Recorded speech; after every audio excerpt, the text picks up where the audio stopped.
আৰু পুৱাৰ ভাগতে এটা গুৰুত্বপূৰ্ণ খবৰ লৈ আহিছো ৰাজ্যৰ নিবনুৱাৰ বাবে ভাল খবৰ কিয়নো এতিয়া দেখিবলৈ পোৱা গৈছে সামাজিক মাধ্যম যোগে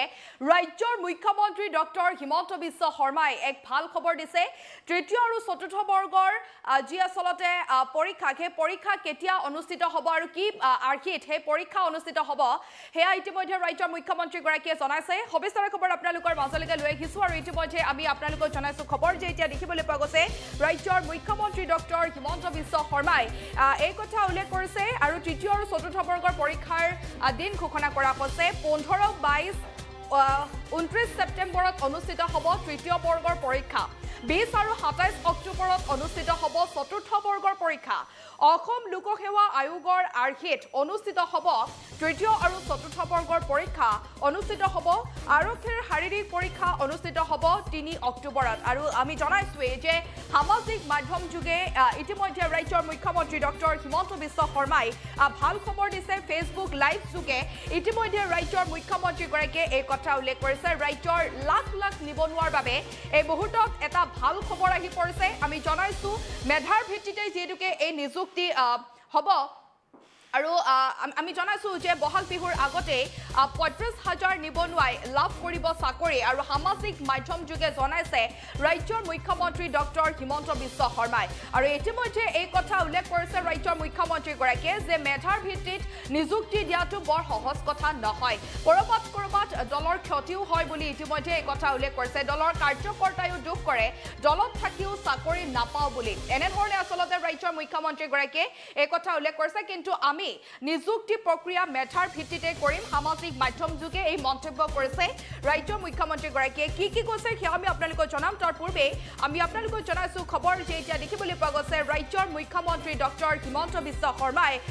লাখ লাখ নিবনুৱাৰ বাবে ভাল খবৰ দিছে লগতে মুখ্যমন্ত্ৰী গৰাকীয়ে এই কথা উল্লেখ কৰিছে যে 1 লাখ নিযুক্তিৰ প্ৰতিশ্ৰুতি সম্পূৰ্ণ কৰাৰ পিছত এইবাৰৰ নিৰ্বাচনী সভাত আৰু ৩৫,০০০ চাকৰি দিয়াৰ যি প্ৰতিশ্ৰুতি দিছিল ৰাজ্য চৰকাৰে আৰু হেয়া বহাগ বিহুৰ আগতে ৩৫,০০০ চাকৰি দিয়া হ'ব বুলি ইতিমধ্যে ৰাজ্য চৰকাৰৰ তৰফৰ পৰা এই কথা উল্লেখ কৰা হৈছে আৰু আজিৰে পৰা এই প্ৰক্ৰিয়া আৰম্ভ হৈছে গতিকে সকলোৱে ভালদৰে পঢ়ক বুলি ৰাজ্যৰ মুখ্যমন্ত্ৰী গৰাকীয়ে ইতিমধ্যে এই কথা উল্লেখ কৰিছে ৰাজ্য চৰকাৰৰ তৰফৰ পৰা এই কথা উল্লেখ কৰা হৈছে আৰু আৰক্ষীৰ নিযুক্তি সন্দৰ্ভতো মুখ্যমন্ত্ৰী গৰাকীয়ে কৈছে যে অহা 3 অক্টোবৰৰ পৰা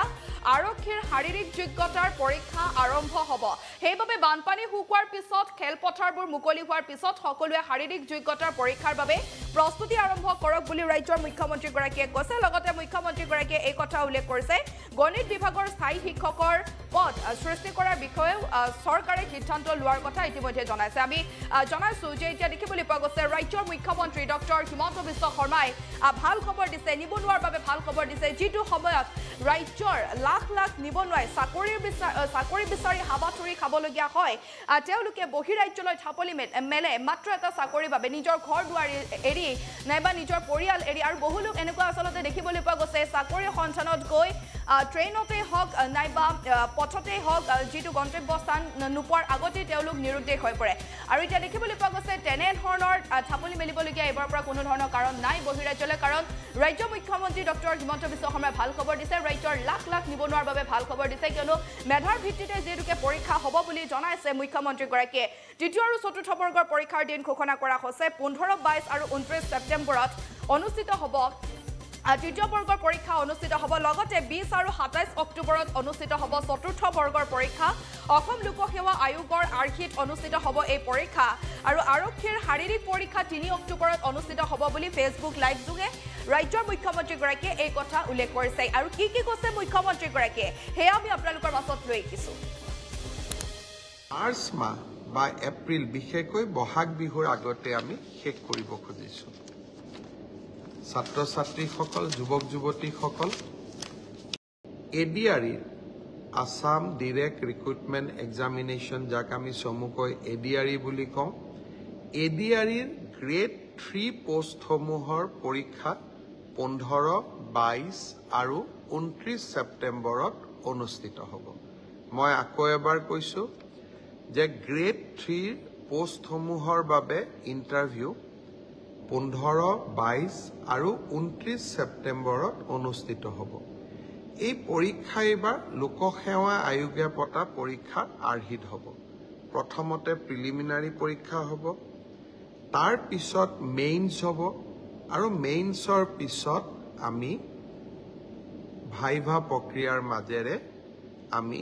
সমগ্ৰ ইণ্টাৰভিউ প্ৰক্ৰিয়াটো সমাপ্ত কৰিম প্ৰিলিমছ এক্সাম তৃতীয় শ্ৰেণীৰ পদসমূহৰ বাবে 15, 22 আৰু 29 ছেপ্টেম্বৰত অনুষ্ঠিত হ'ব আজি আমি জুলাই মাহত আছো মই আশা কৰিম যে আমাৰ শিক্ষাৰ্থীসকলে চাকৰি প্ৰাৰ্থীসকলে যাতে পঢ়া শুনা আৰম্ভ কৰে ঠিক সেই ধৰণে চতুৰ্থ শ্ৰেণীৰ বাবেও আমি একেটাই ব্যৱস্থা হাতত ল'ম প্ৰথমতে প্ৰিলিমছ তাৰ পিছত মেইনছ আৰু তাৰ পিছত ভাইভা ভচি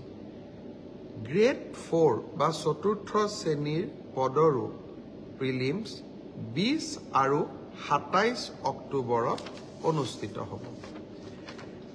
আমাৰ গ্ৰেড 3 প্ৰায় 7500 পোষ্ট আছে আৰু গ্ৰেড 4ত প্ৰায় 4500 বা আৰু অলপ 100-200 বেছি ইমানখিনি আমাৰ পোষ্ট খালী হৈ আছে এটা স্বচ্ছ নিযুক্তি প্ৰক্ৰিয়াৰ মাজেৰে আমি এই পদখিনি পূৰণ কৰিম এলিমেণ্টাৰী এডুকেশ্যন প্ৰাথমিক শিক্ষা বিভাগৰ শিক্ষকসকলৰ নিযুক্তিৰ প্ৰক্ৰিয়াও খুব সোনকালে আৰম্ভ হ'ব অৱশ্যে ছেকেণ্ডাৰী এডুকেশ্যনত আমাৰ অকণমান সময় লাগিব কাৰণ প্ৰথমবাৰৰ বাবে অসমত আমি গ্ৰেজুৱেট টিচাৰ মেথছ বুলি এটা নতুন পদ সৃষ্টি কৰিব খুজিছোঁ আমাৰ স্কুলবিলাকত হাইস্কুলবিলাকত ইমান দিনে গ্ৰেজুৱেট টিচাৰ সায়েন্স আছিলে মেথছৰ বাবে সুকীয়া শিক্ষক নাছিলে যোৱা কালি শিক্ষা বিভাগৰ লগত মই বহুত দেৰি বহিছিলোঁ আৰু আমি এটা সিদ্ধান্ত লৈছোঁ যে আমাৰ হাইস্কুলবিলাকত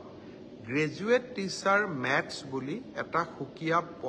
পদ হ'ব লাগে যাতে গণিতৰ ওপৰত আমি একোজন শিক্ষক নিযুক্তি দিব পাৰোঁ গণিতৰ শিক্ষক নোহোৱা বাবে আমাৰ স্কুলসমূহত শিক্ষা ব্যৱস্থাত বহুত জটি পৰে শিক্ষা বিভাগে কেইবা হাজাৰো বিশেষকৈ প্ৰথম অৱস্থাত প্ৰায় 2000 গণিত শিক্ষকৰ পদ সৃষ্টি কৰিব লাগিব সেয়েহে মাধ্যমিক শিক্ষকৰ নিযুক্তি প্ৰক্ৰিয়াটো এমাহ বা দুমাহ পিছত আমি আৰম্ভ কৰিম সেই হলেও মোৰ লক্ষ্য যে এই গোটেই পোষ্টখিনি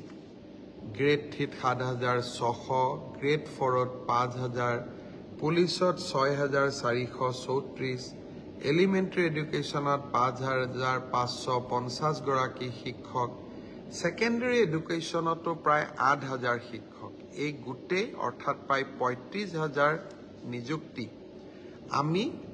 মাৰ্চ মাহ বা এপ্ৰিল বিশেষকৈ বহাগ বিহুৰ আগতে আমি শেষ কৰিব খুজিছোঁ ছাত্ৰ ছাত্ৰীসকল যুৱক যুৱতীসকল নিকা নিযুক্তি মোৰ দায়বদ্ধতা আছিল বহু সময়ত বহুতে কয় যে মেৰিটত নিযুক্তি পাইছো চৰকাৰক কিয় খাতিৰ কৰিব লাগে পংকিলতাৰ দিনত ৰাজনৈতিক দৃষ্টিৰ পৰা আঁতৰি মেধাৰ ভিত্তিত নিযুক্তি দিয়া সিদ্ধান্তই ৰাজনৈতিকভাৱে আমাক কৰবাত বহুত ক্ষতি কৰে আনকি আমাৰ দলৰ মানুহবিলাকো বা আমাৰ দলৰ কাৰ্যকৰ্তাবিলাকো কেতিয়াবা মন বেয়া কৰে যে আমি দল কৰোঁ কিন্তু চাকৰি আমি নাপাওঁ তথাপিতো মেৰিটত নিযুক্তি দিয়া মোৰ এক দায়বদ্ধতা আছে আৰু সেই দায়বদ্ধতা পালন কৰাৰ বাবে মই আকৌ এবাৰ সাজু হৈছোঁ বহু দিন অসমত বহু ধৰণে নিযুক্তি হৈছিল কিন্তু মেধাৰ ওপৰত নিযুক্তি এনেকৈ কেতিয়াও হোৱা নাছিল 1 লাখ নিযুক্তি সমাপ্ত কৰি নিৰ্বাচনী সভাবিলাকত মই যি ধৰণে প্ৰতিশ্ৰুতি দিছিলোঁ যে মই আৰু 50000 নিযুক্তিৰ ব্যৱস্থা কৰিম তাৰ প্ৰতি ধাৱমান হৈছোঁ আজিৰ পৰা সেই প্ৰক্ৰিয়া আৰম্ভ হ'ল সকলোকে বহুত শুভেচ্ছা যিকোনো খবৰৰ বাবে যোগাযোগ কৰক আমাৰ এই নম্বৰত